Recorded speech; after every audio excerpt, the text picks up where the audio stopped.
Welcome, everyone. Excited to have you join us today for the kitchen table conversation.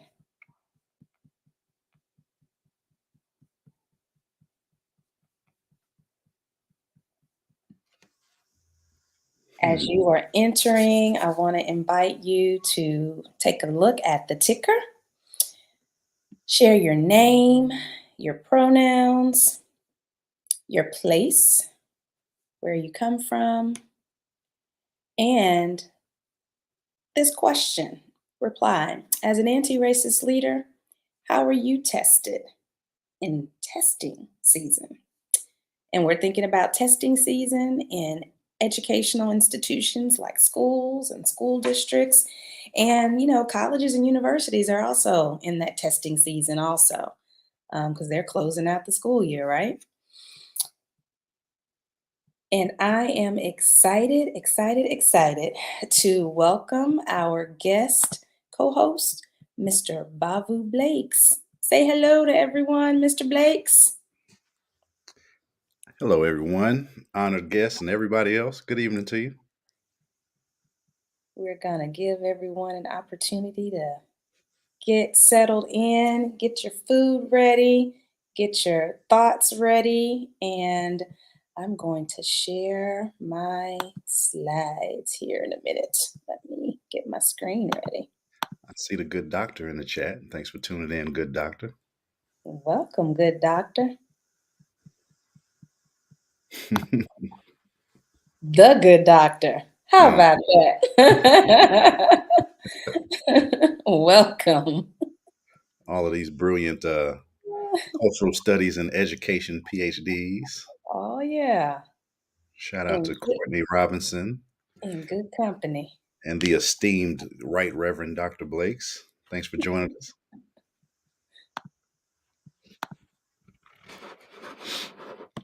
Yeah, here we go. My computer's not going to let me share my screen, and so we're going to move on. Hey there, Shane. Welcome. Welcome. Good to see you, Shane. Welcome, Nancy.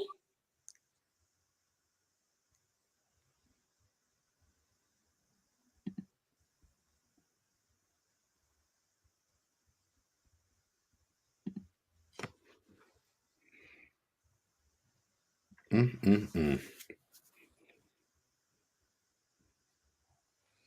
Thanks for inviting me back, Dr. Ward. You're welcome, Kimberly. Hey, Brother Babu. Hey. This is going to be exciting. I'm looking so forward to this. Let's see who else is here. Let us know you're here. Chat with us. We want to hear you in the chat. Where are you from? Your name, your pronouns, your place. And one day, How are you being tested in testing season? Add it to the chat. add it to the chat. How are you being tested in testing season? And think about all the ways we think about tests when it comes to education. Mm-hmm. And feel free, if you're watching on YouTube, to share this link on your favorite social media profile before we get started. I Yep, dare you. I dare. That's your test. yep. And let people know that it is a live conversation and they can join us right now. Oh, we're about to get into it. Yes, we are. So as we are entering, we have that ticker. And so we hope that everyone will continue to add to it as you come in. And I want to just get us started to frame how we position this conversation and to just welcome everyone. I'm Dr. Angela Ward, and my pronouns are she and her and hers. And I want to welcome everyone. Thank you so much for joining us this evening. And I thought about how I'm tested in testing season. And one way that I'm tested is when schools, and I'm thinking particularly pre K 12, when they decrease academic rigor and increase test prep. As an Hmm. anti racist educator, that tests me. So, Mr. Blakes, tell everyone who you are as Ha. you help me out as our esteemed Dr. Green is on a little bit of a sabbatical from the show. Yes. First of all, we love you, Dr. Green, and we hope that the reason that you're on that sabbatical is healthy and happy. Um, Absolutely. and I am not a doctor, Bavu Blakes, scholar MC. I MC with the mind of a scholar. I'm a scholar with the mind of an MC. I will quote Paulo Freire in one breath and Q-Tip in the next. Um, and work in educational consultant in different parts of the country. Shout out to Miss Graves, who's here. Thank you for joining us. I love this topic. Do I get to speak to how I'm tested during this conversation? Absolutely. Okay, because I have a theory. I brought a theory because I'm Okay. not about to be on StreamYard and YouTube with Dr. Ward and not bring something. So I brought a theory. Because My you're the theory, scholar, right? yes, my theory is there's one way that everyone is tested similarly when it comes to testing, and that is it's a test of your humanity. And my example that's coming to mind is there's a man about my age who has a son, same age as my son, Mm-hmm. who goes to school right down the street from my house. Okay. And the other day, this man and his wife are on a ARD with an assistant principal, a teacher. And at one point, the teacher's asked to speak. Mm-hmm. And the teacher says, well, your son he just got 100 on his practice star. Mm. And dad is thinking about how son has missed a third of the year and been absent about a third of the year, but every time he goes back, there's a practice test. So the first thing out of her mouth is he made 100 on his practice star and his behavior's pretty good, right? And dad's thinking compliance check. So first statement, he made 100 on his practice test. Second statement, he behaves well. And then there was a shift of he behaves well, or for the most part, but maybe sometimes, if he's not behaving well, she says, it's probably because he's bored and unchallenged by what we're doing, 100 on the star, behaves well, except for, except for whatever his behavior may lack, it's probably because probably because he's bored and unchallenged by what we're doing, and then wrapped it all up with, so he's a good student. I'm confused. And so my theory is that the way that everyone with any relation to school systems whatsoever is tested by Mm-hmm. all this testing is Mm-hmm. that it's a test of our humanity.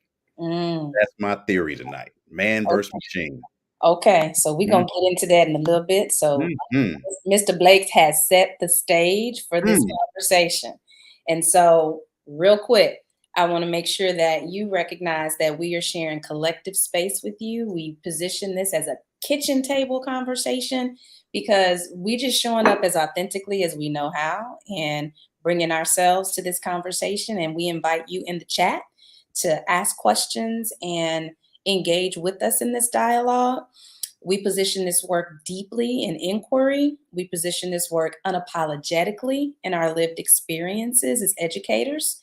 We position it in community, in a collective of learners and leaders, and not as a checklist or a multi step process with a ready solution, but as an adaptive challenge. So we position ourselves in radical humility, truth telling, and grace because we do not profess to have all the answers. We profess to know what we know because we've studied.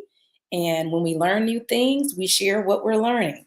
And so we continue to keep ourselves open to learning. And that's why we position this as a learning dialogue space and not as a preach to you or any of that. It's how can we come together in this conversation as leaders and as anti-racist leaders who work in schools and school systems and educational organizations who really want to see our children do their best and to create those types of situations for them. And I'm gonna do my best rendition of Dr. Green. So when we're talking about this conversation, this kitchen table dialogue is like when you're sitting at the kitchen table with Big Mama and them. like Thanksgiving dinner, Easter Sunday dinner. And sometimes you might have that drunk or that sober uncle. Hopefully everybody's sober. But we'll take you as you are. Who might throw stuff out that make you cringe. You know how you have those conversations at home. And we want to figure out, how do we get through those things even that make us cringe? Because that's part of being anti-racist, right? And really dealing with things as they come to us and trying to work together to figure those things out.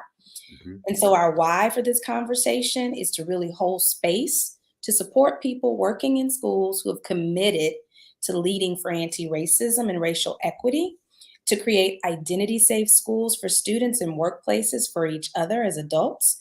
The what in this conversation is not a debate, it's a dialogue. We Mhm. want to engage in critical conversation with you, and we invite you to reflect in the chat.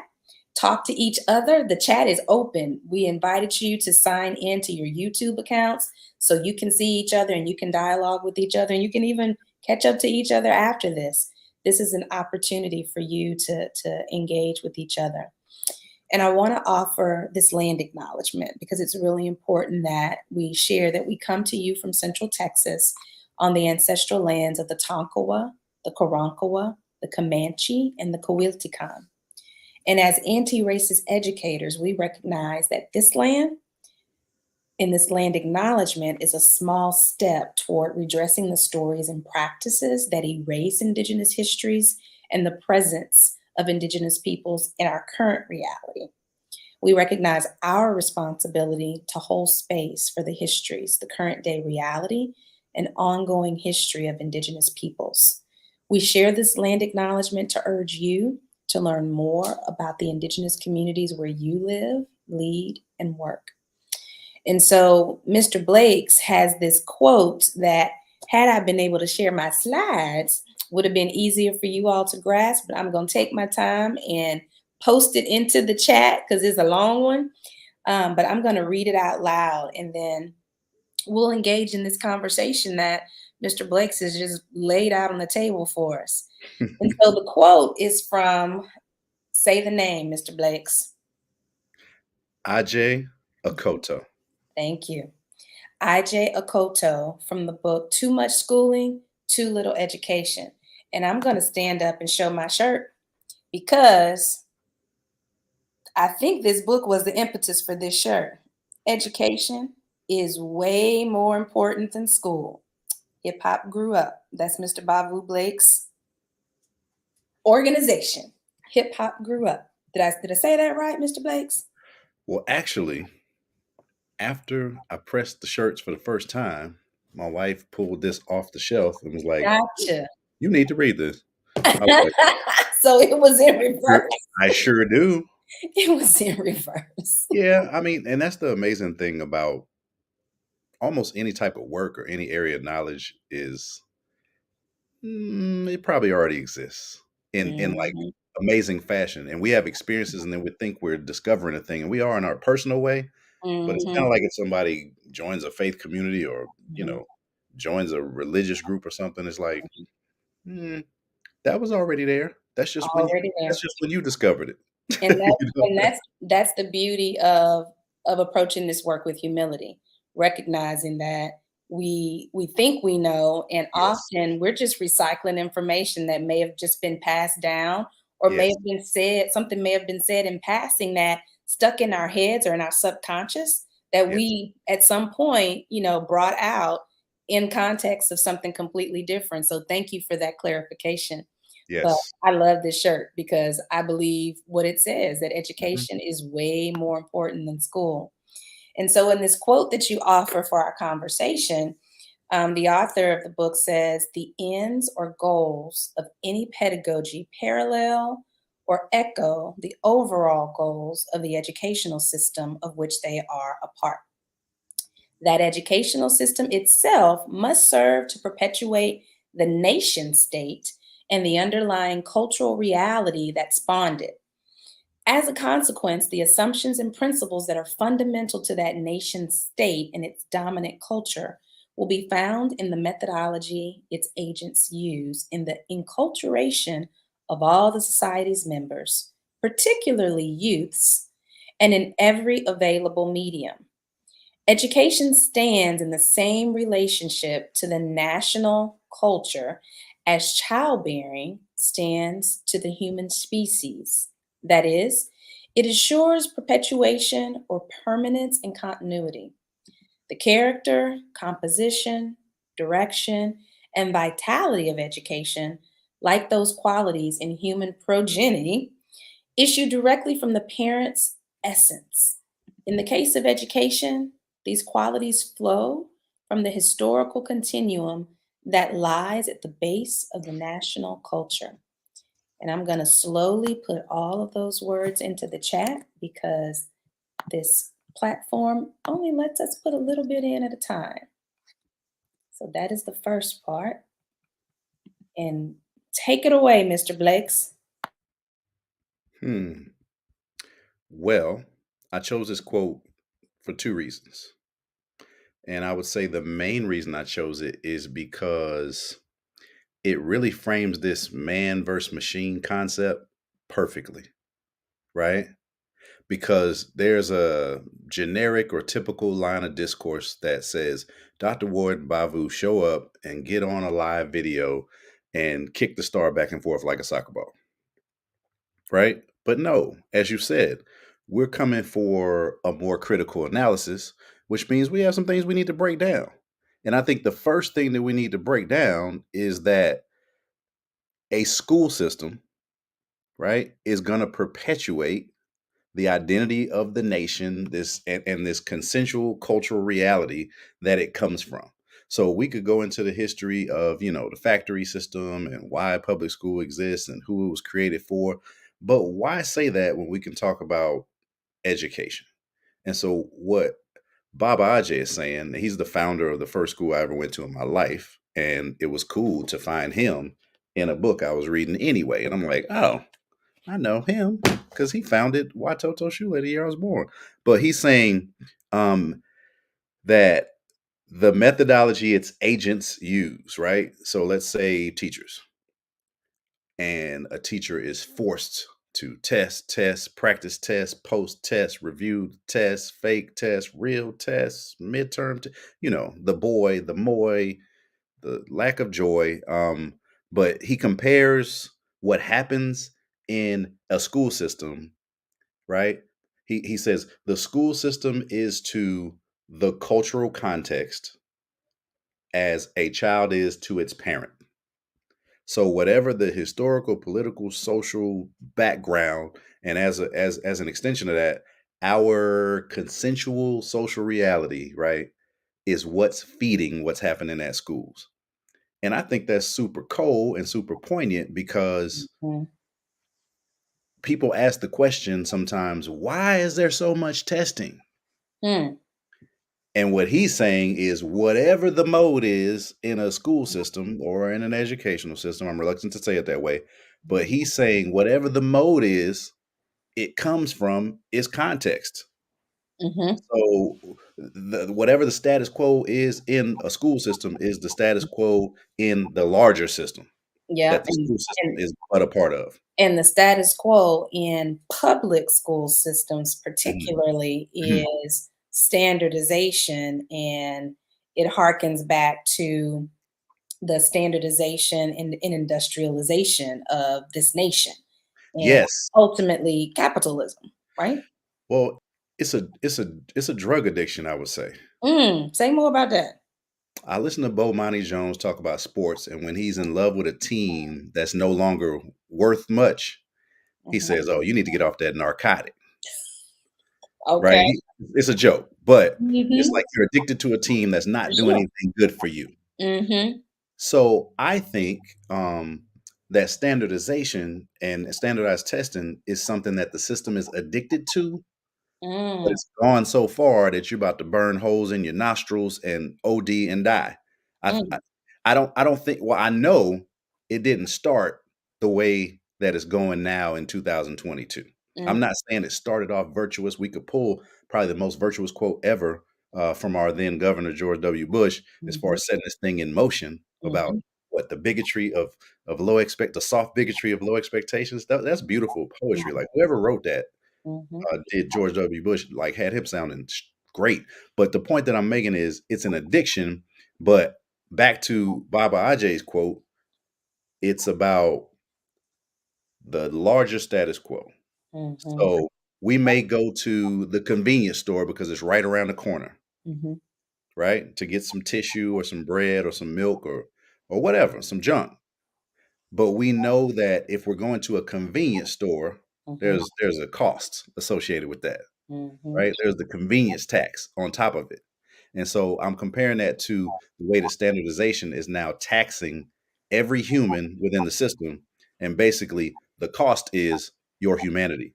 To play this game, you got to go against yourself, your instincts, your Mhm. ancestry, your better self, your reason for showing up in the first place, as far as adults. Mhm. You got to even go against what you would say at a board meeting or a press conference or in an interview where Mhm. you say all these lovely things about children, Mhm.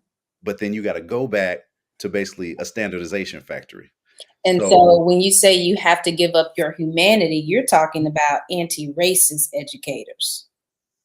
well, I'm saying anybody who was born a human Mhm. or enters a school to want to be a teacher to help children, Okay, gotcha. Gotcha. or I want to be a school leader, like I went to graduate school, Mhm. right? On the premise of being a principal. Mhm. And so I want to go in and I want to make a change and I want to give this, I want to change things from the inside, whatever your narrative is where you have Mhm. good intentions, Yep. but then you go into a system that's Mhm. requiring things of you that go against your good intentions and your better judgment in many cases, right? Mm. And then But you just conform? you just conform because, oh, now when you mention that word conformity slash Mhm. compliance, right? Mhm. That is the name That's of like the the game. epitome of the standardization of testing. And back to our opening quote, if we zoom out of the standardization of testing and look at the standardization of culture or the myth of a melting pot, Mm. that's the same thing. Mhm. A melting pot would standardize people if it was true, Mm. right? Mhm. Putting data and machines and technology over human interests is where industrialization came from. Mhm. Absolutely. So, Absolutely. just saying, and this is only according to like what I understand through my experience, my studies, etc. I don't claim Uh-huh. to know everything, but I will speak with conviction because this is serious. Uh-huh. Hmm. And so I want to put this into the conversation, out my definition of anti-racism, Hmm. because I want to add this to the conversation, because as we think about what it means to be an anti-racist educator, we have to ground it in, what does that mean? And Hmm. so I'm putting it into the chat so we can all chew on this for a moment in the context of this conversation about standardization. So, as anti racist educators, we recognize that anti racism is the purposeful act of actively addressing systemic racism and systemic inequities personally, professionally, and socially. Hmm. Anti-racist educators are conscious and aware of their personal bias, their worldview, and you've already started touching on some of this, and Hmm. how they are privileged or marginalized racially. An educator is anti-racist when they actively disrupt systemic racism and inequities from their own sphere of influence. And so if you're not actively doing that, when you're noticing these things that are popping up, this standardization, and you're noticing how the messaging and the marketing Hmm. of the schools and the school system are leaning towards that standardization, leaning towards that acculturation of the standardization. And you have to also partner with other anti-racist educators to enact collective disruption. You can't do it by yourself. Hmm. And the collective is a real important aspect, because it's who are you in community with? Hmm. And in that community, are you just in with a bunch of like minded people? Are Mm, you in with the group of people who are going to check you and you're going to check them and you're going to talk and dialogue and push each other to learn and grow and build mhm, together? mhm, That collective disruption of institutional racism and systemic inequities is important also. So I mhm. wanted to put that into the conversation as we think about standardization. And Yeah. so what else is coming up for you as you think about, adding this definition of anti-racism in education? That anti-racist educators exist in considerable numbers, Mhm. and this is one of those serious brick walls Mm, that an anti-racist educator is going to run into, right? mm. That's Um, powerful. It is a brick wall. I love that there's a term for it, right? Anti-racist educator, Mhm, educators who are against racism, right? mhm, Many of whom have experienced it, and others who just think that humanity shouldn't have racism flowing through, every air duct and every water supply. Um, mhm, so I love that it exists, but when we're talking about testing, that is a brick wall because again, the system is serious about this narcotic, mhm, like spending a lot of money mhm, on the test drug. mhm. For This sure. this isn't something you can just, you can't just put my cigarette out and I quit smoking for the rest of my life. No, I'm gonna do whatever I gotta do to go get another pack, right? Mhm. It's like Yep. that. And you were very kind to say it's leaning towards testing, right?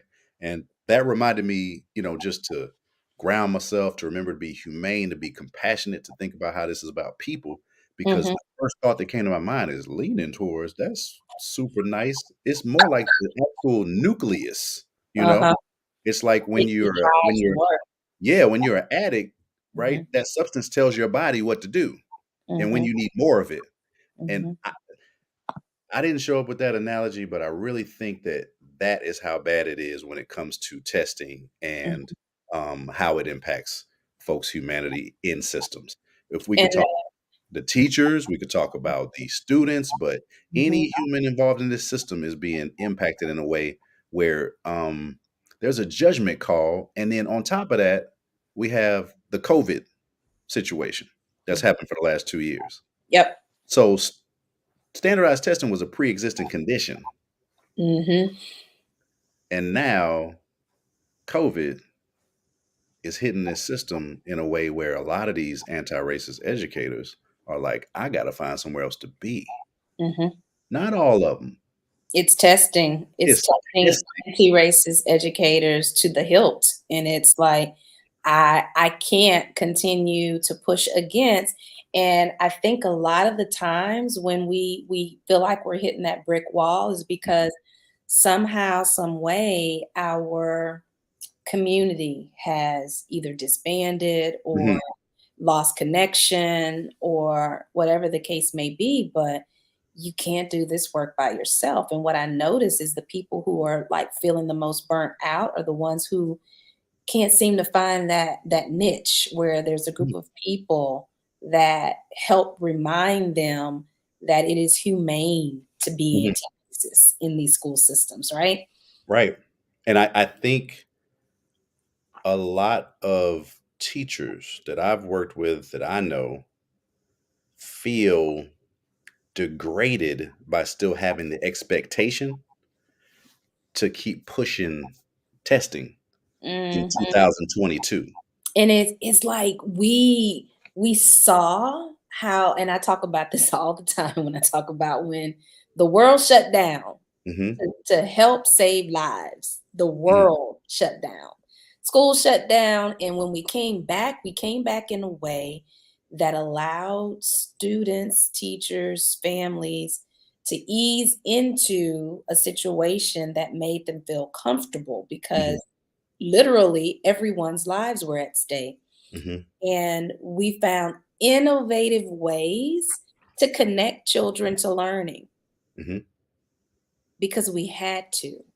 mhm, And I was asked the question on a panel one time, you know, do you think schools will, continue along this line of finding these innovative strategies and changing the way that I'm like, budgets were eliminated. You don't have a budget anymore. Dump all this money together, put it all in this pot, and we're going to redistribute it in different ways because it's the best way for us to manage what's happening right now. Mhm. And my answer was school districts and school systems are going to do what they want to do. Mhm. And it's not about what they have to do. It's about what they want to do. And we saw school systems push against, Mhm. laws, and we saw them push against mandates, and we saw them request different ways of using the resources that were available to them. Right. And now Right. we see the system course correcting. Yeah, I mean, there was sometimes educators will be able to make, and I'm thinking now about administrators, to your point, Mhm. can make moral and ethical decisions that sometimes might push back on the city or push back on the state because they feel Mhm. like it's the right thing to do. Yep. But what's really interesting is some things stay in place because of how rewarding they are. Absolutely. And I'm sorry to go back to the analogy of standardized testing as a Don't narcotic, don't apologize. but when you're addicted to a substance, Mm. it feels so rewarding to have more and more and more of it. And it just kind of takes over like it's the name of the game where, I know people with diabetes who would rather have a 2 liter of Dr. Pepper Mhm. than a quart of water. Mhm. They weren't born that way. They were born, humans Mhm. who need water, mostly made of water, and something shifts, and just this bigger system, man versus machine, right? So Nobody what was nobody was what born wanting a Dr. Pepper, but you run into so much soda, it's everywhere drinks are served, and then you get a little taste, and it just kind of goes from there. And I'm saying that because when you talk about when COVID hit, the Mhm. testing was canceled. Completely. So you can revolutionize your budget and all of that when you don't have, like, you're on an island and there is no access Yeah. to the thing that plagues you, Yeah. right? And it Yeah. was a beautiful time, and I was like, "Uh-oh, there might be hope for Blockbuster. It's looking good for Blockbuster." Mm. But as soon as that was back in place, it like you said, it course corrected. It became the center of it all again. You Mhm. can't have you can say that students are important, but But you can't have standardization as a center and have students anywhere near the center at the same time. but I don't think it was never not. Yeah, Uh-oh. I use a double negative. I Mhm. don't think it was never not the center. I Got you. think it was just put on hold Yes, because yes. I don't think the system ever thought it would operate without tests because we know that tests drive so much of, like you say, it's a drug. It Mhm, drives so much of what happens in schools. It's mhm. like there are children in schools across the country who they walk into school August and they're doing test prep. Yes, the And they bowl thing. never do anything but test prep the whole school year. That's And true. then there are schools where there are children who may have some homework in, let's say, now Mhm. or February or March to kind of remind them and refresh their memories about what it's like to take a bubbles, test Mhm. and do standardized stuff that don't look like the creative, um, um, high cognitive level types of tasks that they're accustomed to Right. every day in class. And it shouldn't be that way in all schools. It should be all children should be able to get some kind of a just a refresher. Mhm. And it shouldn't be something that drives the everyday, yet it is. And I'm thinking about I put this question on the banner a minute ago because you were talking about something that made me think about your article. Mhm. And so for those who subscribe, we shared Bavu's article with you about starvation. This is one of the articles that you wrote, like at the very beginning of launching your website, because I was there to see it. Mhm. And so, can you talk about your article, Starvation? What was the catalyst for that article? And what do you hope people glean as they read the article? And I'm going to find the link and put it in the chat. Well, that I was trying to track what happens month to month during the school year. Mm, And typically around month 6 is when it's like, whatever y'all been doing in these classrooms, if you're testing adjacent or a tested subject, it's testing time. And so it takes over as the spring comes in, like you would want grass to take over your yard if that's your thing. Or if you never water your grass or do anything about it, then you want weeds to take over your yard in the spring because something's about to grow. And inevitably, for month 6, I just wanted to name that the testing takes over in that way. And that's when the practice really gets turned up. And now I'm finding in 2022, even in your more elite districts that people use as examples of, well, they don't do that over there, they're starting to do that over there too. And I think part of that is the perception of having lost, over the past couple of years, this concept of learning loss. And I definitely don't want to go there, but I wrote it so that mm. people could We don't compare. need to go there. No, but I wanted people to be able to read and compare and contrast what's possible for Mhm, children who are yeah. overwhelmingly born gifted, Mhm, and then begin to go through a process that can basically kind of dull or cover up or throw dirt on the gifts, throw dirt on the light that was there from birth, and mhm, just see the possibilities. I always profess that I believe education is an LLC, right? The business of education is literacies and learning in the middle and mhm, culture. And that if those three things aren't involved, it's probably schooling, right? So testing is the hallmark of schooling. And I really want to make that comparison of if we are really overdoing this, then we're getting away from humanity and we're getting away from the potential, right? The education, right? I've been reading so many books about what the difference is between education and school, and to the point of the t-shirt, right? mhm, Let me figure out what I'm talking about and why I feel like this phrase is important. Man, I mhm. came across, so this Rich Dad, Poor Dad, I've heard of it. there's a real popular book about money Yes. written by Robert Kiyosaki Mhm.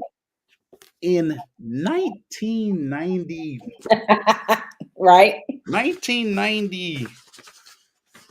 Like, what's the origin? Like, who wrote about that before you wrote about it? Check Yeah. the yes, in 1993, the Mhm, Rich Dad Poor Dad guy wrote mhm. a book called "If You Want to Be Rich and Happy, Don't Go to School." And I promise I'm still talking about the article. Oh, And yeah, he you are. and he gave a definition of education. The Rich Dad Poor Dad guy in 1994. So that's Mhm, 28 years ago. mhm, This is a money guy mhm, saying we all come to this planet with a unique gift. You can see it as a special glow in the eyes of the newborn. It is a curiosity, a desire to learn, and an eagerness to give. It's a genius that resides in the heart.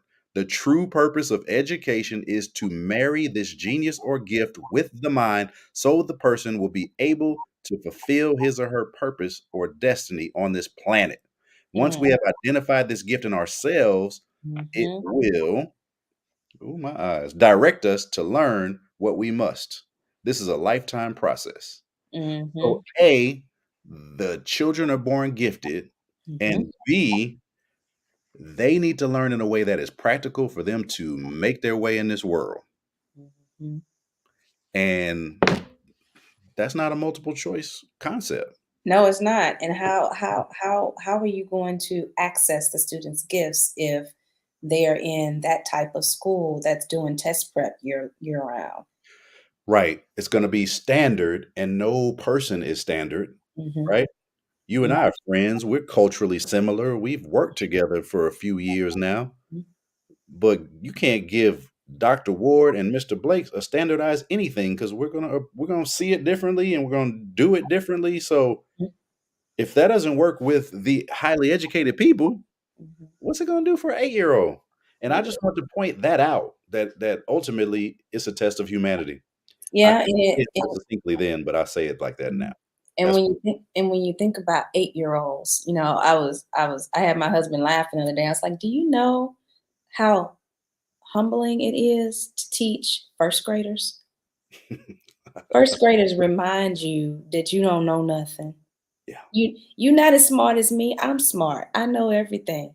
Mhm.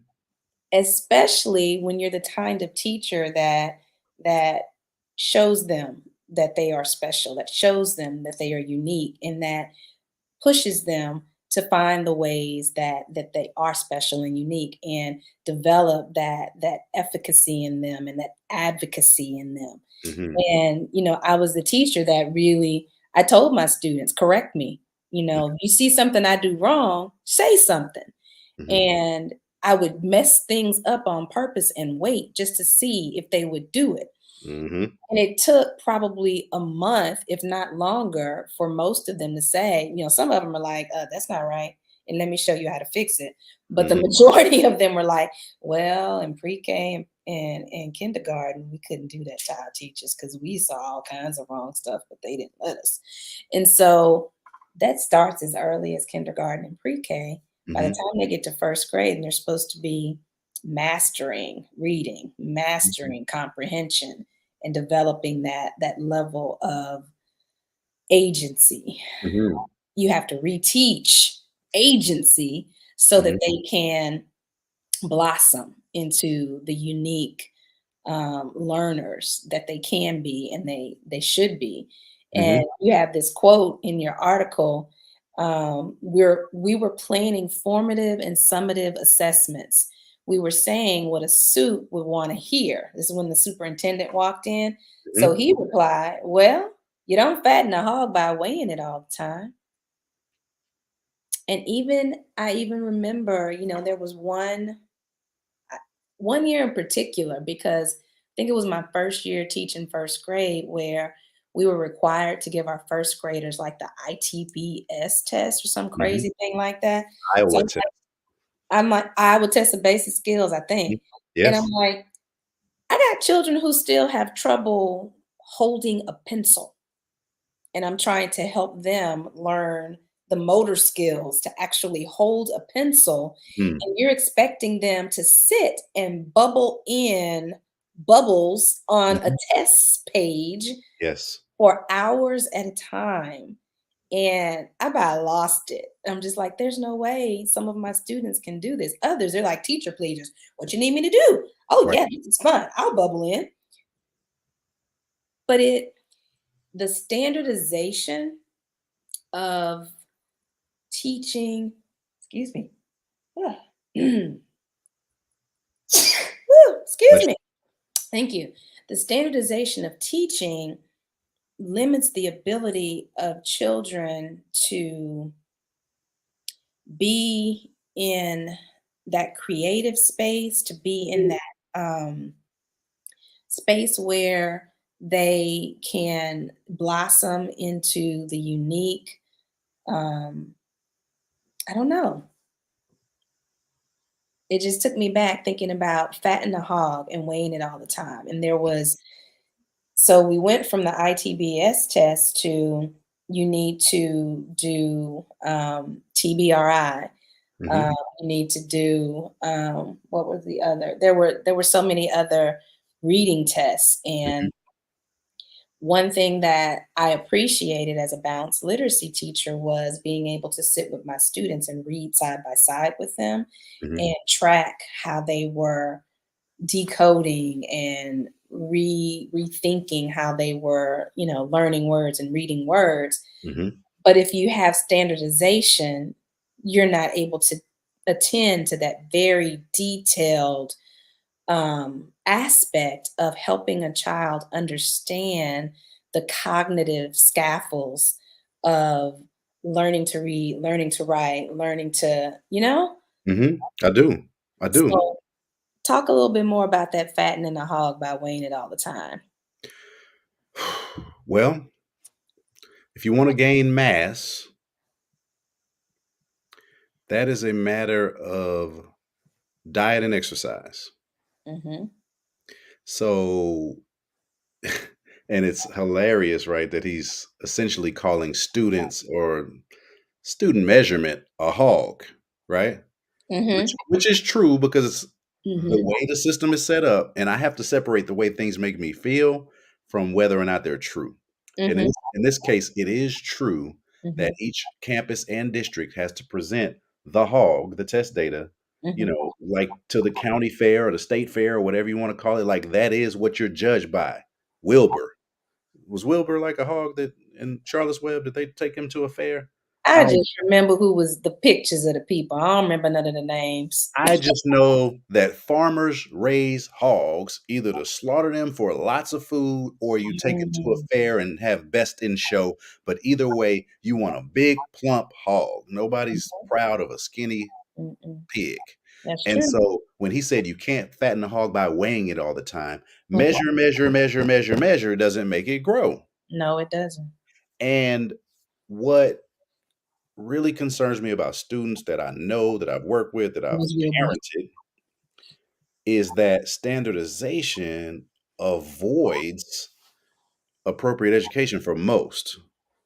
So I Mm, really get concerned. You named a child who could barely read. Well, that child's going to have a test that's all about reading, mhm, maybe all about reading of a different subject like math or science, but at the end of the day, there's still so much to read. mhm, And I am making you take the same test like everyone else is at the same frequency throughout the year mhm, when we could be working on reading. And that kind of sounds like a typical argument, but mhm, let's flip it to the other side because you know me and Blockbuster, late fees and rewind fees. So if you're behind, then you have this rewind fee. That's the struggling reader who can't possibly deal with this, but we just have to. Everybody has to take it. and that's a whole other conversation, Right. struggling reader. Sure. But if we're no, because the system is struggling to read what this child needs. So it's an accurate term No, depending. no, no, I'm saying we could do a whole kitchen table conversation on that word, that For sure. phrase, But struggling let's reader. right, but let's think about Sure, I got you. the accelerated learner though. Yep. Who in the example I gave earlier about the Mhm, father who's around my age with the son who's the same age as me, and the son goes to school down the street, and the teacher says he made 100 on his practice star. mhm. His grades are excellent. He's probably bored and unchallenged by what we're doing. And Well, my question to you is, if his grades are excellent and he's commended on STAR, and I put in there earlier in the chat, y'all, what STAR is. It's the name of this test in Texas. mhm, If all of that is true and you see it and you know it, why aren't you challenging my child? because and I had to read between the lines on this with the help of my wife. This teacher is struggling to Mm, be the leader of learning in her class, mm. and Ooh, that's powerful. the way that she has to stop and do these assessments over and over again is Mm, not helping her feel successful. The wow. way that she's being reprimanded for the weight of the hog, Fattening the hog. it's not helping her feel Measure, successful. measure, She's measure. weighing it all the time, it's not gaining weight, she's being reprimanded for it, and inevitably, she feels like, "I'm not being supported. I came here to help children for a low salary, and nobody's helping me." Mhm, So, aside from, like, the feelings that a father like me would feel in that situation, mhm, when you separate the feelings from what she said, she spoke the truth. mhm, And it's late in the school year, so she mhm, probably feels defeated and is just mhm. saying it like it is. And so again, that is So inhumane they to her because she's showing up every day yeah. and she's not successful because the expectations of her as a teacher are what? Mhm, Standardized. And so I can't mhm, help but empathize with her. And in many years ago, I might be like, well, why aren't you differentiating? Good Lord, do your job.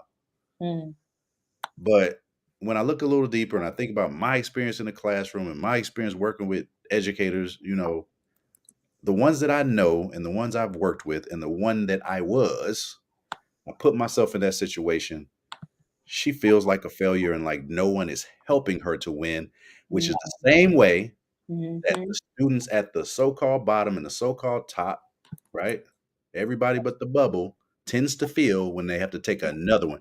And if I did ask a question similar to what you just said, it would be, why isn't the child who aces all the tests exempt from? Ding, ding, ding, ding, ding, ding. Ding, ding, ding, ding. Why don't you just chill till the end of the year? Because we know you're gonna make 100. Uh-huh. No, she said he is probably bored and unchallenged by what we're doing. We're doing, like the Mhm. collective we, not me. And And but the and I same don't goes. and what I hear you saying is that the teacher is sharing with this parent that I don't have the agency to do something differently. I don't have Yes. I don't have the autonomy to do something different. And standardization removes, so teachers go to school for at least 4 years to get a degree that says they are qualified to Mhm, make the decisions to help their students learn and grow. And mhm. then they get to a school and that's squashed and it's Yes. rolled back and it's diminished and they are not in some schools, in a lot of schools, in a lot of public schools. And I've worked in a few and Mhm, supported a few. mhm. And A few. and teachers are, if the leader of the school does not support the teachers in a way that gives them the mediocre we, yes, Kimberly. If they're not given the support of the school leader to say, I need you to do what's best for the children, and I need you to teach in a way that's going to help all the children learn and grow and be their best selves. Mhm, They're not given, and one thing that I would say often to principals is you have to give your teachers permission to do what's right for children. And you mhm, have to use that word sometimes with some teachers because they're getting all these messages and at the district level, and they're receiving these messages that say they have to attend to these tasks. They mhm, have to get this right. Some schools are like, here's your schedule for the year, and we're going to come and visit your classroom on this date and this date or in this month and that month, and we mhm. want to see every single teacher on this campus on this page at this time. And I'm like, that ain't got nothing to do with teaching and learning. Right. It has everything to do with compliance, control, and standardization, and Mhm. is not helping children succeed. Yes. I would say, again, back to the opening quote, right? A school system is serving up whatever the historical, political, social context, whatever it is foundationally, that's what it's serving up to Mhm. children in the system. And so it's at many levels. So the It- same way that I empathize with a student and I empathize with a teacher, if you go to, a central office, uh-huh. which you and I have both worked in central office and worked with central office employees, Yeah. that brick wall is real for them too. Yes, it is. And there's people who It would do it's like Bible level, like what I would is. do, I do not do, and what I Mhm. would not. It's like drug addiction, you It know? is, and it's like, "Oh my god, I see it. I can feel it. I can Mhm. taste it, but I can't touch it. I can't Yes, do it because you if I give it. do it, Imma get Yeah. burned or Imma get," and it's so powerful that people forget that they went to school to learn how to do a better job for children. They forget that they went to school to learn how to create space for children to Mhm. be Or they free, don't be, forget, or or they they don't don't forget. forget, and they simply right, because from kindergarten through PhD, Mm. well, grad school, it gets a little different. From kindergarten You through might. from it might. From kindergarten through bachelor's degree, generally, the name of the game is compliance, which is just a fancy word for standardization. Mhm. There's some You type of compliance for sure. in what's in school, expected. in Yeah, do college. what's expected of you. Sure. Get the right answer. Be Yeah. a winner. Don't be like the loser sitting next to you. In fact, sit somewhere else if you want to be focused. Competition, That's absolutely. There's a yeah. lot of competition in higher ed, for sure. Even this guy can articulate. But there's a lot of competition in lower ed too, because Yes, from the time there you is. get to third grade, oh, Oh, he's don't get look, no, before 3rd grade, doggone accelerated reader. Ooh, good Lord. yeah, Don't yeah. get me started. The way that my daughter gets treated compared to the child she plays with at recess. It's like night and day because of what they're able to do academically or the ways of being they show up with that either fit or Mhm, they don't. And mm, that's just how it is. And so this guy talks about the fact that we're creating winners and losers, and mm, that's inhumane. And when you're constantly judged by the numbers on the scale, mhm, it becomes internalized at a very young age. mhm, And I don't want to believe that whether you're at central office, you're the principal, you're the teacher. I don't believe that anybody wants to do that mhm, until they get hooked on that narcotic. mhm. That 'Cause that standardization yeah, narcotic, that yeah. man versus machine. So you go up to your junkie uncle and say, "Eat a salad." Okay, give me some money. I'm on the way to eat a salad right now. Imma go right up the stove, up the street and get a salad. I Mhm, want a good salad. Give me $12, nephew. mhm. And that's we'll close on that. And I put in the chat a quote, a closing quote from your article on starvation, and the link is also in the chat.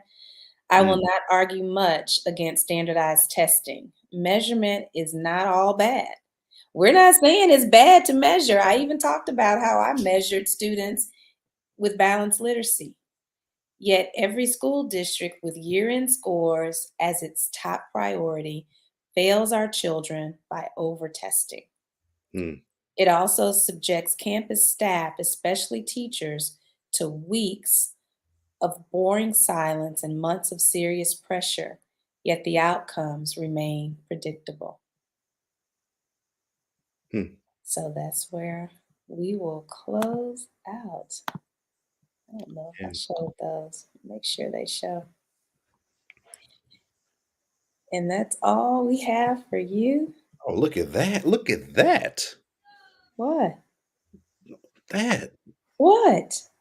that's nice. You put the quote in the little lower third. I love Yeah. that.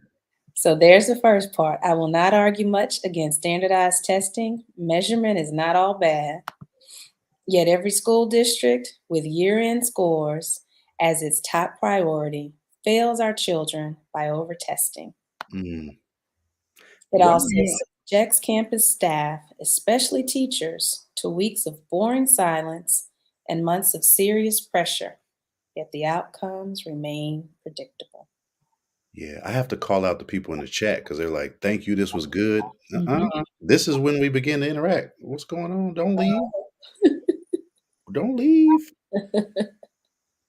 Especially all you PhDs and veteran educators. We know you have brilliant questions. Don't leave us. Let's see what comes up. Yeah, we want cues from y'all. Any questions? Because they just been listening the whole time. Right, but I see some of these names. I know some of these people. Like this is Uh-huh. I see Columbus's finest. Is that who that is? I see Kennedy. I Oh, see Graves. I see thanks for Mims. coming, Miss I see Kennedy. Johnson. I saw Dr. Blake's. I saw Miss Johnson, Miss Kennedy, Miss Blakes. So yeah, we'd like some questions. Feather our fancy. Bavu on some questions. What's on your mind? Mm-hmm. It'll take a little bit more time. And Mm. as you're thinking, our next kitchen table conversation is May 19th. Bavu's going to join me again because Dr. Green's on sabbatical. And we've invited our special guest, James Butler, to join us. So we are excited to join with James to talk to y'all. And stay tuned, mark your calendars, and we have our Twitter and our Instagrams on the ticker. Imagine if we spent more time teaching students to read as opposed to teaching to the test. With a question mark on the end of it. I like that. Absolutely. It's, Absolutely. it's like it's like a. Let me imagine it then. Look, I think she wanted us to put a period. She did another one with a period. Okay, because I like the way you put a question on the end because that makes it a question. So let me see. Imagine if we spent more Imagine. time teaching them to read. Well, for the students that are not able to access the information on all those tests, it's especially crucial. Hmm. But then when you think about students who are light years ahead of the expectation, I mean, why can't they just go read for pleasure while you're taking this test for the umpteenth time and Hmm. maybe do some writing, even if there's no standardized writing test in that particular school year? Because that's another thing is it ends up narrowing the curriculum in a lot of ways, but teachers want to do cool stuff Hmm. and students want to feel smart. Yes, absolutely. And Hmm. teachers want to feel smart because students are feeling smart. Teachers are Do just you know how smart I felt when my first graders started reading stuff and they came in and they couldn't even tell me what a letter was or sounded out? right. Teachers are grown students. I'm just like, oh, my baby's reading. And they'd be like, oh Lord, there she goes. She crying again. Who did something good today? Miss Ward crying. I'm like, I can't help myself. I'm proud of y'all. So yes, Kimberly, I can imagine that. I I can imagine can. that. Hmm. I And can. I think again, that's how, a lot of teachers feel in their seat as the teacher, proverbial seat, Hmm. metaphorical seat is Hmm. can I spend more time reading? Hmm. Can I spend more time, growing my craft? Mm. Or am I just kind of boxed in to produce a thing that apparently I'm not capable of Mm. producing? If we know better, why won't we do better? Wondering about the connection between this addiction to testing and the use of data to build prisons. If we know better, why won't we do better? I think, woo-wee, that's a whole other topic. Woo-wee. Short answer, capitalism. Yeah, I What wonder. you got? What you got, Mr. Blakes? That's my answer. I'll go back to the quote from the Mm, very beginning of the session. mhm. Let's see if I can find it. I will scroll all the way back up and put it a little bit up at a time. Let's see where it go. It echoes the overall goal. So oh, there we go. There's the first part. This is the answer from Ajay Akoto, 1994. The ends or goals of any pedagogy parallel or echo, parallel as a verb. The goals echo the goals of the system of which they are a part. X. That system perpetuates the nation state and the underlying cultural reality that spawned it. So, the assumptions and principles fundamental to the nation state and its dominant culture, prison culture, we Mhm, are in a nation state, mhm. Dr. Kennedy, that was built off, what do you call these things? The panopticon. Prison camps. Mhm. And So, it's in the shape of there's a guard tower and the guard can see all around. It's that panopticon. And so it goes back to the compliance, it goes back to standardization, it goes back to control. So a yes, lot of that, the nation state is about control. yes, and we are in a nation state where prison camps produced, let's say sugar, since we're in Texas, so Imperial Sugar in Houston, Mhm, prison camps, mhm, tobacco, cotton. mhm. The land we're sitting on is where those things were produced in prison camps After they were stolen from indigenous people. and exported to Mhm, make. this nation state, as well as the parents in the European parents of this nation state, Mhm. super wealthy. I'm not telling you anything you don't know, but if we are the most incarcerated place Mhm. on the planet, Mhm. then there would be a connection between compliance at a school, Mhm. right? And not spending enough time on reading and Mhm. prisons that have to make quotas and make money, especially private ones that the Mhm. places where we all have our bank accounts also Mhm. invested. That would be my initial thoughts around that question. It assures the perpetuation or permanence and continuity. So yeah, Dr. Kennedy's holding it. Damn. Yes, Kimberly said teachers don't know how to support all students, and I say they could. they could. They could know And that. and I wouldn't say as an absolute that teachers don't know. Mhm, I would say that teachers are not encouraged in many cases, like the example you shared, Bavu. They're mhm, not encouraged to do what they know in some cases. Sometimes it's what's the word? I don't want to say I I had a Harpo moment. You told Harpo to beat me. mm, Is beat out of them, not physically, but, like, mentally. That's all that came to mind. mhm, It's mentally beat out of them that they are they are pushed so hard to standardization and then rewarded for standardization that mhm, it's hard to see past what the expectations are, the mediocre expectations, the mediocrity. Yeah, right. You tier know 2 and tier 3 support, it's almost a foreign concept to help some educators understand that you have to have a strong tier 1, and you have to in that strong tier 1, you have to have the community that you build in your classroom or in your collection of classrooms. You have to have the space where students know they can co-create. They know that what they bring is valuable to the classroom. And so how are you going to get to tier 2 and tier 3 if you haven't established that strong core tier 1?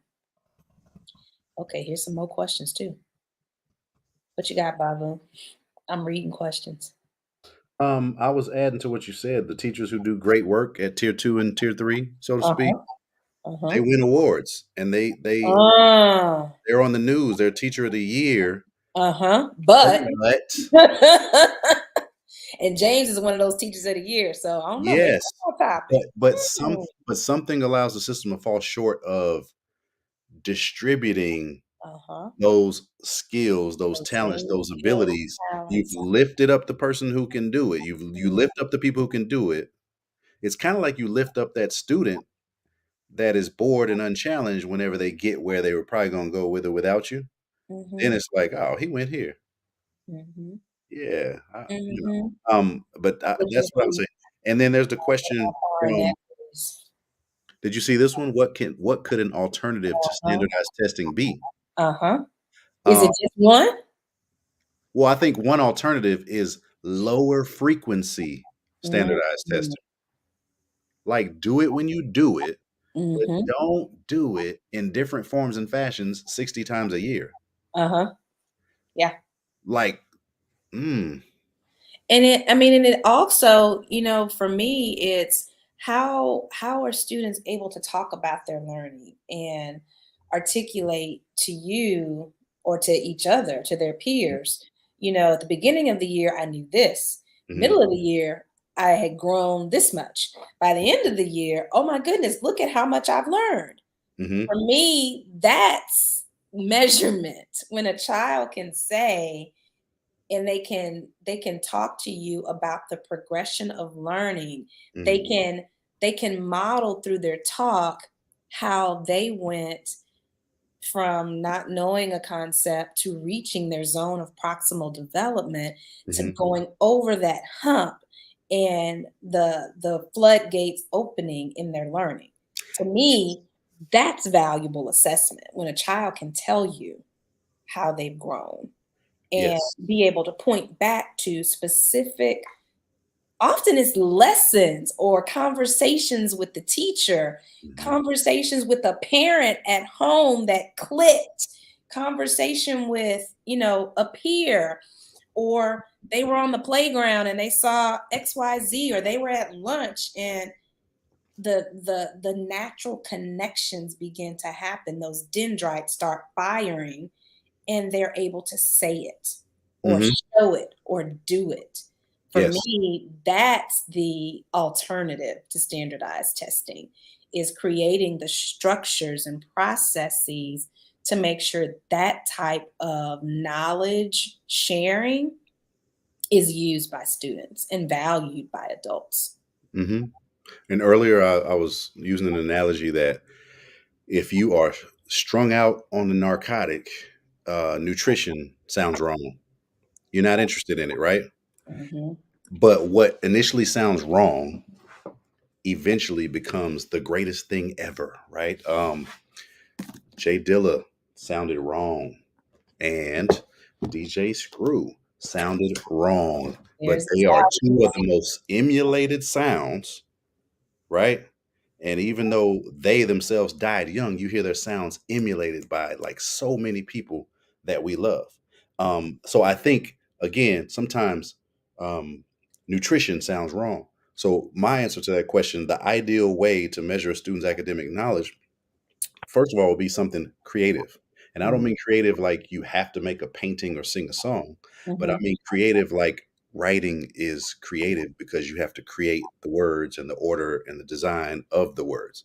mhm, So just because you don't have a writing standardized test that year does not mean you shouldn't be writing, because if you can write in a way that explains your thinking or your understanding of something you were supposed to learn, then mhm, I know for a fact that you know it, mhm. right? One And of one of my favorite activities with my 4th graders mhm, was to show and demonstrate the knowledge that they'd gained in the science lesson that mhm, we'd been working on for months, was to mhm, write about it.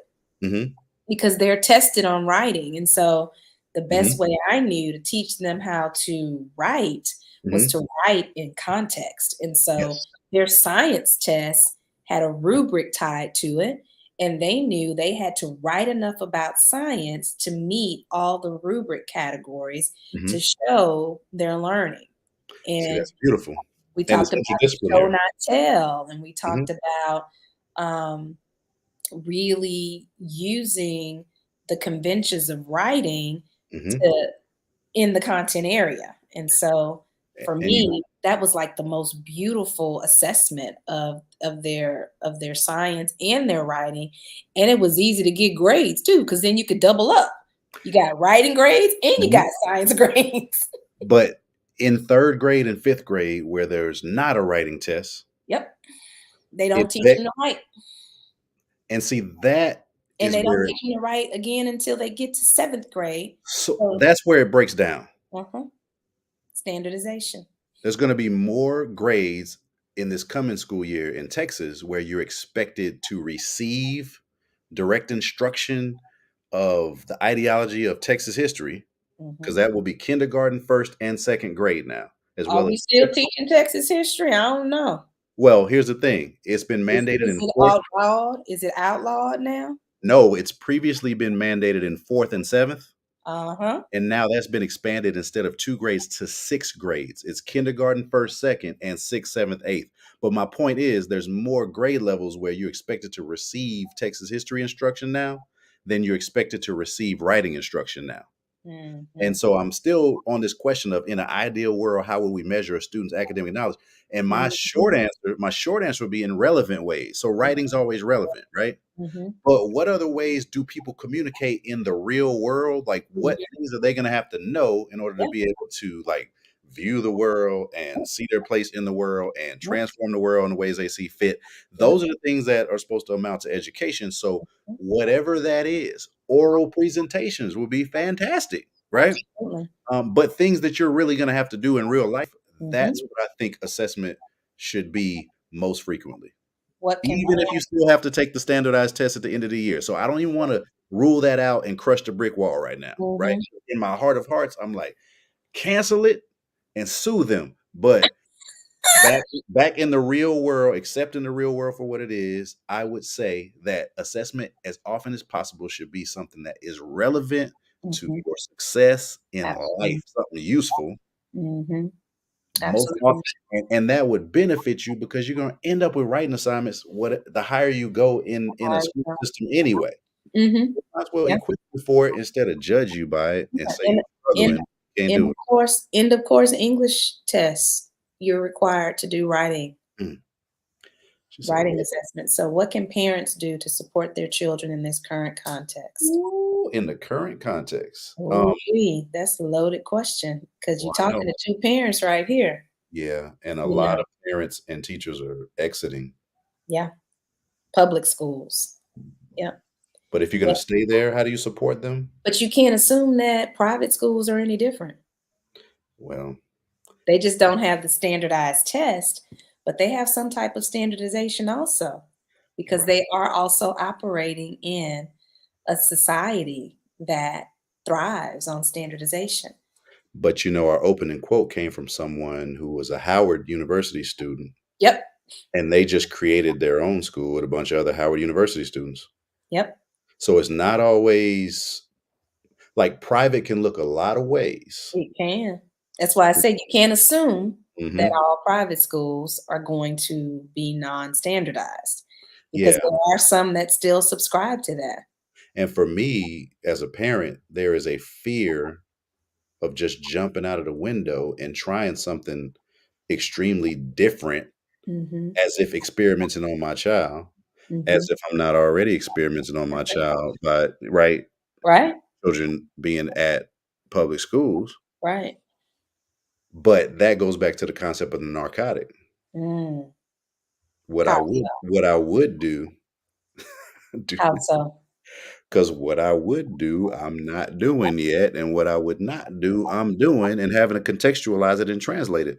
So, parents, talking to myself and the parents I know and the parents I love, um, Mhm. is A, contextualize as much as possible and supplement as much as possible if that's what you Supplement, have in your supplement, children. supplement. But B, at some point, you have to continue becoming more courageous Mm. in whatever you choose to do to support your children because this Mhm, current context is mhm, breaking down. It's br- mhm. And advocacy is important because the parents that are deciding how and what and when are not all thinking or caring about other people's children.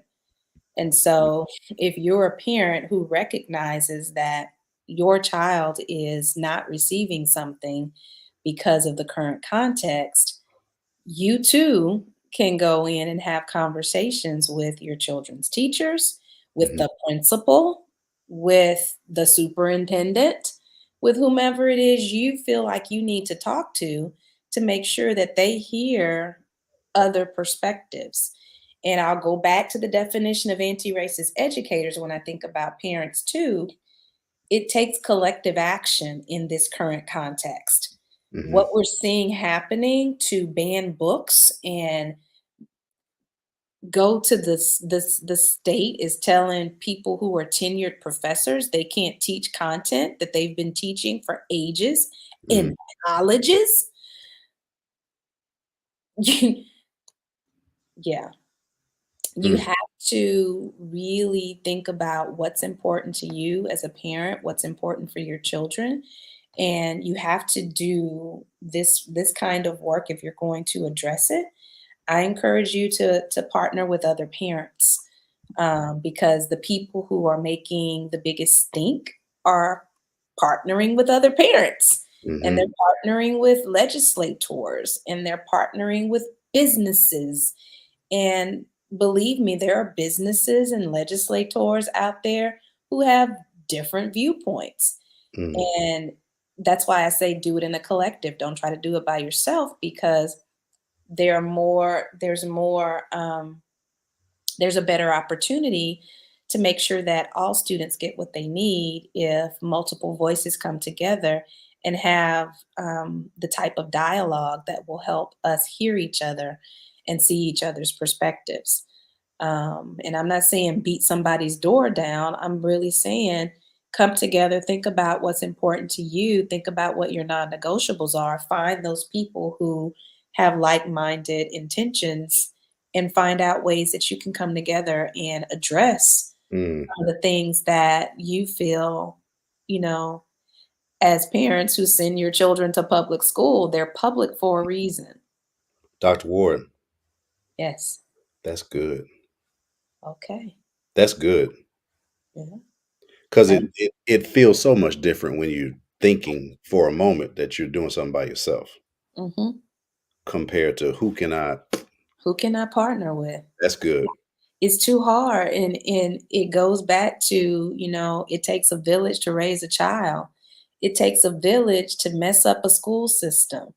It takes a village to push back on a school system and say, "No, not on our watch either."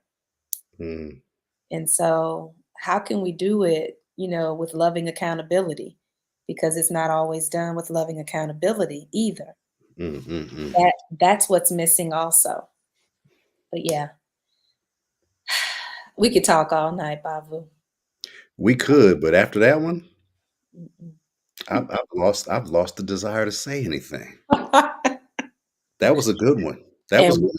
and with that, we'll leave you, and hopefully you will mark your calendars and join Bavu and I again when we invite our friend James Butler, mindfulness guru, for this kitchen table conversation on May 19th. And I'm going to end the broadcast now. Thanks all. Have a Thanks good for the evening. patience. Thank you. Peace.